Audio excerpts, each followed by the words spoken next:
CISF चाकरी अपेक्षा करिथिबा प्रार्थी मानक पई बड़ अपडेट रही। केंद्रीय शिल्प सुरक्षा बलय पक्षरु कनेस्टेबल ट्रेड्समैन पदरे नियुक्ति पई विज्ञप्ति जारी करा जायछि। एही चाकरी पई ऑनलाइन आवेदन प्रक्रिया 5 मार्च 2025 रु आरंभ होबाकु जाउछि। आवेदन करने लगी योग्य और इच्छुक प्रार्थी सोशल मीडिया वेबसाइट रही www.cissf.gov.in रे अप्लाई करें। ये थिला तार वेबसाइट, तो या जाकि आपण चेक मध्य करें।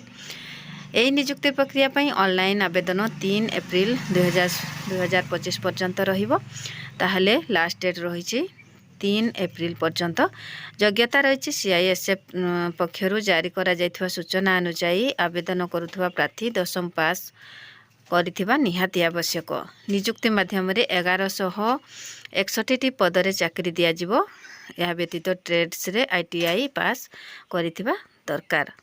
तो बयस सीमा एथिरे आवेदन करने को प्रार्थी बयस 1 अगस्त 2025 पर्यंत 18 रु 23 वर्ष मध्य हेबा आवश्यक।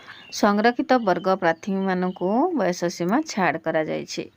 शुल्क आवेदन एही आवेदन पाई प्रार्थी को 100 टंका पेमेंट करने को पड़िबो। एतिसय एसटी एससी एवं ईएसएम प्रार्थी को आवेदन पाई कोनोसी टंका पेमेंट करने को पड़िबो नाही। ए जबरे जो माने आवेदन करने को चाहूँगी तांकर बयस सीमा 1 अगस्त 2025 सुधा 18 रु 23 वर्ष मध्य होइतिबा आवश्यक। आ संरक्षित वर्ग प्रार्थी माने कहले एसटी एससी एमानकु बयस सीमा कोहल करा जायछि।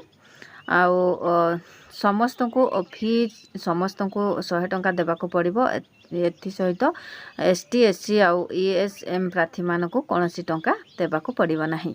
आशा करी भिडियोटी आपण मानकु निहाती भल लागिथिबो। जदि भल लागिथिबो लाइक कमेंट शेयर और सब्सक्राइब करबा पय जमा भूलि। मो चैनल आपण मानक पय आम चैनल रे सब प्रकार जॉब रो अपडेट आपण मानकु देखिबाक मिलिबो। सेति पय मो सहित जोडी हेकि रहिथांतु। तो जो माने इंटरेस्टेड अछंती जॉब रे अप्लाई करियो